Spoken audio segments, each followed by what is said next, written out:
Good morning, good afternoon, and good evening, everybody. This is Dylan with Tucson Future Classics, and that is our 2014 Chevy Volt. That's right, everybody. We got ourselves another first-generation Chevy Volt. We know them, we love them. We've had probably a dozen of them this year alone. Whenever we find a good one, we snap it up. But before I extol the virtues of the Volt to you, let's talk about this particular Volt. It's got 113,000 miles on it. It's a two-owner car coming to us out of Burbank, California. And when its lease expired, it was sold as a CPO car, and that second owner must have become the darling of Community Chevy in Burbank's service department.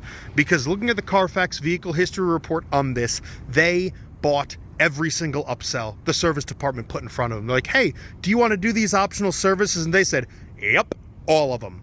So frequent and early transmission fluid flushes, coolant flushes, brake fluid flushes, fuel system and fuel injector cleaning services. I mean, every upsell they could throw, the previous owner bought and paid for. So let their overspending on the maintenance on this thing be to your benefit. Even the Michelin Defender 2 tires on this, 80,000 mile treader warranty for the original owner. They're not cheap tires, and that's the ethos of this car. The maintenance on it was very pedantic, and it's pretty great to see, and that'll set you up for success as the next owner of this car. Now, the Volt as a platform is one of the cleverest, most over-engineered, and best put-together cars Chevy has made in probably the last quarter century. This was the very first plug-in hybrid vehicle to hit the mass market. It's got a 16 kilowatt-hour battery pack in it, 10 of which is usable, so there's a big buffer for thermal management and to reduce degradation. This one will still get 33 to 35 miles all electric range on it before that 1.4 liter gas generator engine ever kicks on.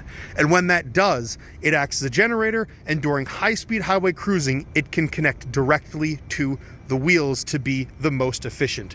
It'll get you, EPA estimates, about 37 miles to the gallon on gas alone. So combined, you've got 320 to 350 total miles of range between a full tank of gas and a full tank of electrons.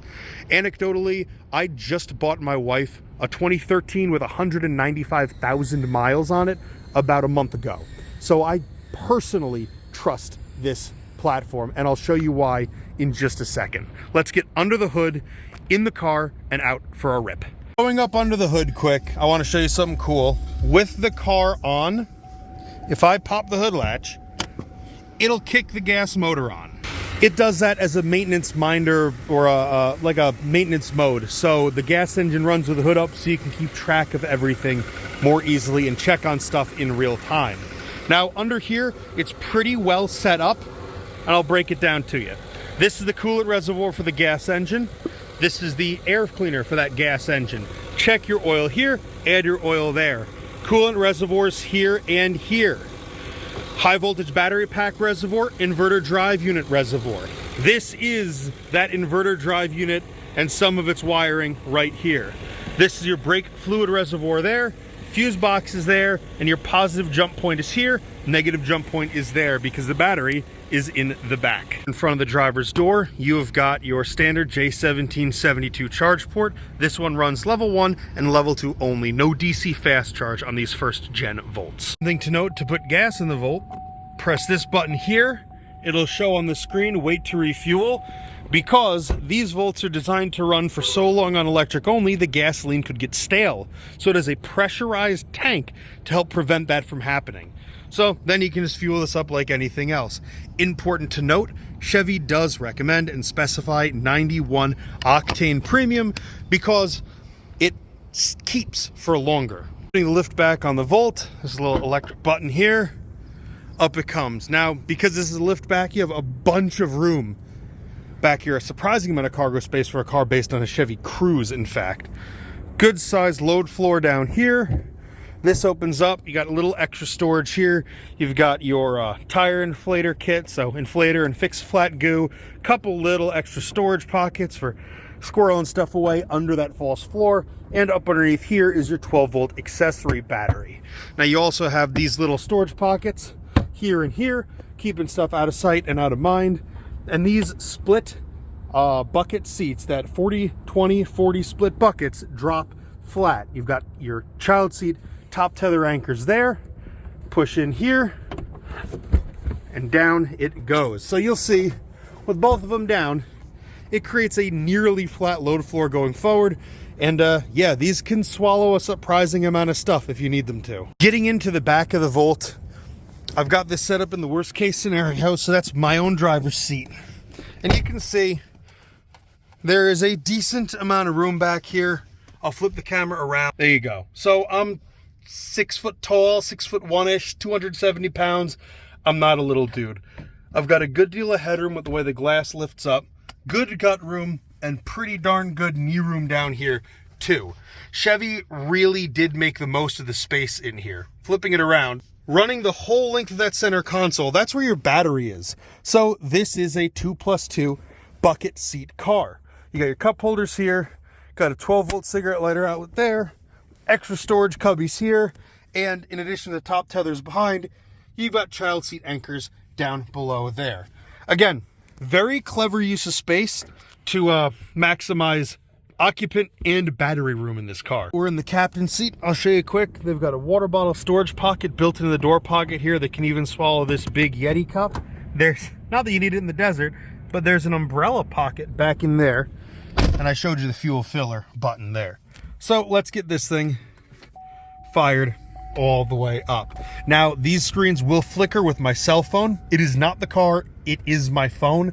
It's just a refresh rate issue.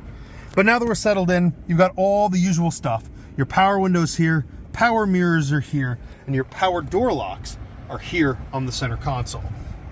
One neat thing of note as we move on to the steering wheel, if you're in drive or reverse, you have your regular horn, right? But this is an EV. It's quiet, it's sneaky, and you don't want to scare pedestrians. You have a pedestrian alert horn there at the end of the stalk. Kind of a cool thing that Chevy did to comply with early EV regulations.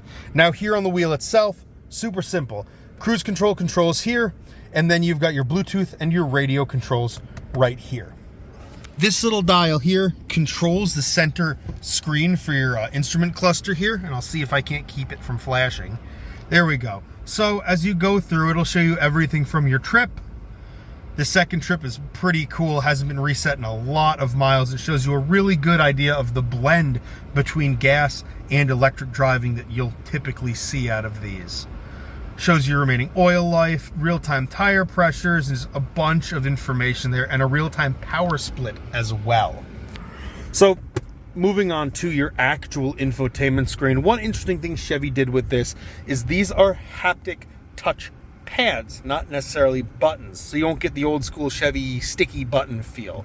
You just touch them and they'll go back and change your screens. So everything that is accessible through your touch screen display here is mirrored down here.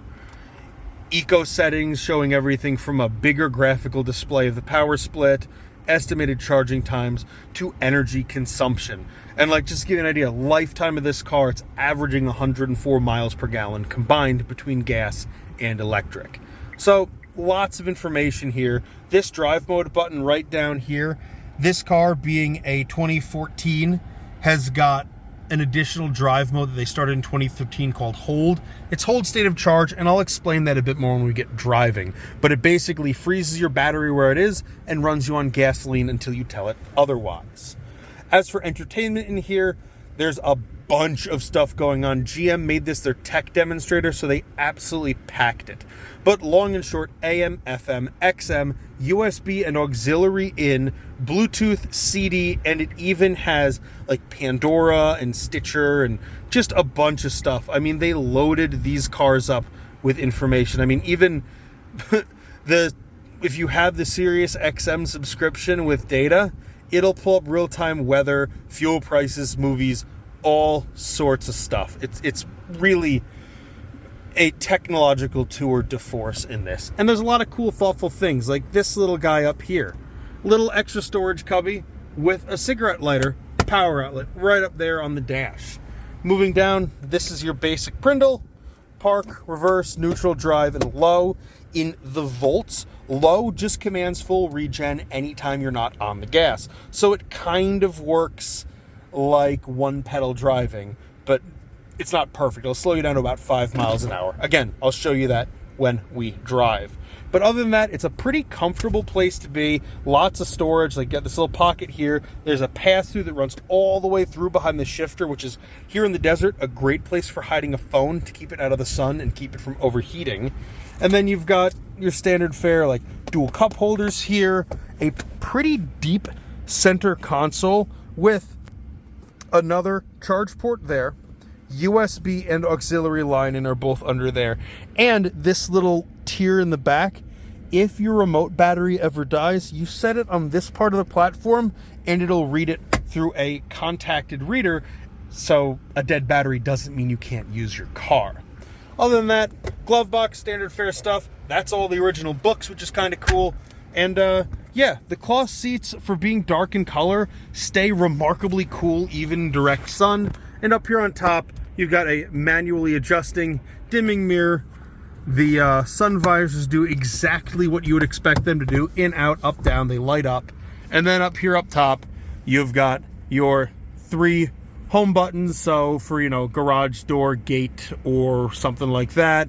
OnStar buttons and traction control off is right up here. But that's enough of touching stuff. Let's get to driving. Coming down out of the parking garage now, as we go under the covered portion, everything's gonna echo. So if this thing is gonna make a bunch of noises, we're gonna hear them together right now. But these Volts, I mean, for this being a 16-year-old car, they hold up remarkably well. They're still quiet, they're still comfortable. They usually don't make any undue noises. And yeah, it was Chevy's first crack at not only, you know, a plug-in hybrid, but trying to prove what hybrid and electrification technologies could really do. And an interesting thing, I'm gonna give you guys a quick listen as we come down this next little ramp. I'm gonna stand on the pedal, stand on the brakes, and let you hear there's nothing going on with that side of things either. But, I mean, full throttle, hard friction braking. Yeah, it's just good. You can even see as I'm here on the flat, if I knock it down into low, I take my foot off the gas, it slows itself down much more aggressively than it otherwise would. And even here on this steeper ramp leaving, again in low, take my foot off the accelerator and it will begin to slow me down more rapidly than it would if I was just in drive, or it would coast and actually pick up speed going down a hill. It is a good day on Interstate 10 today here in Tucson, because I've got enough runway and light enough traffic where I can set the cruise at 80 and show you all just how genuinely good and quiet these Volts are, even at true West Coast, Southwestern highway cruising speeds. Very little wind noise in these. They're pretty aerodynamically designed. These Michelin Defender 2 tires are unbelievably quiet tires, so you have everything working together to make this a really quiet and efficient place to be. And again, we've still got 20 or so miles of battery range left, so it's going to use just the battery until it can't use it anymore, until it runs out. The only way to bypass that is if you put it in hold state of charge mode, which I'll do right now. You'll see the gauges change. Now it flip-flops, battery goes gray, gas pump illuminates, so now that gas motor's fired up and we are running on dinosaurs. So as that gas engine spools up, you'll see the power split down below start to change and show power going from the engine instead of the electric motors. But even that, I'll set the cruise here quick. This is your worst case scenario for noise, for wind noise and tire noise in this car. We're on ridged concrete. The gas engine is now running, and we're still running at a fairly high highway cruising speed. They're good, smart, comfortable cars, and remarkably stable too. Like, if you didn't know that this was built on the same platform as the Chevy Cruze, you would never in a million years have guessed it. Staged up here at a little strip of mostly deserted dead-end road here in Tucson. We're going to do a quick 0 to 40 to 0 to show off the accelerative and decelerative performance of this vehicle, and that there's nothing hiding in the brakes, the suspension, or any of the running gear under those full loads. Traction control is off. We're in sport mode. 3, 2, 1, go. Nice little push of electric torque there. And again, all battery. 40. ABS, right to a stop. These plug-in hybrids and EVs do a really good job of reeling themselves in spite of the battery weight. The batteries are down low, the ABS systems work really well, and they can even leverage some of that regenerative braking to help slow you down even more quickly in conjunction with the physical friction brakes. We've done high-speed highway for wind and tire noise. We went through the parking garage so you could hear everything echo. Let's show you some low-speed urban stuff on some properly broken up pavement. Give you the whole speed regime. Now, this should help you hear if there's any suspension noise.